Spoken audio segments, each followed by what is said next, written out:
Welcome to Kenton's videos. Enjoy the video. In this video, I will explain how to program a GMC Savana key.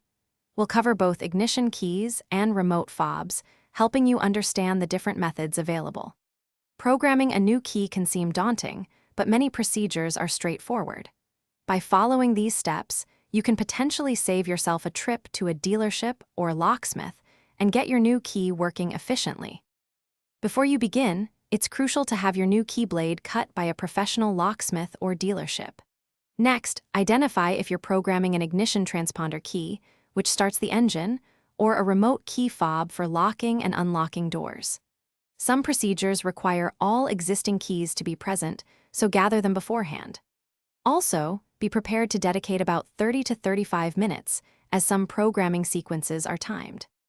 For programming an ignition transponder key when no working keys are available, a common method involves a timed sequence.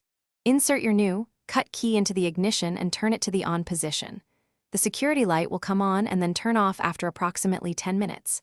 Immediately turn the key to OFF, then back to on for another 10 minutes. Repeat this 10-minute on cycle a third time. After the third cycle, turn the key OFF, then on, and your key should be programmed. Test it by starting your vehicle. For remote key fobs, programming methods vary. Some vehicles allow you to use the driver information center, pressing the trip odometer reset button until Relearn remote key appears. Other models might require you to connect specific pins in the diagnostic port. Once in programming mode, press and hold the lock and unlock buttons on your remote for about 15 seconds until a chime sounds. Remember, not all vehicles support DIY remote programming. Some require specialized equipment from a professional locksmith or dealership. Thanks for watching. Consider subscribing if we helped you.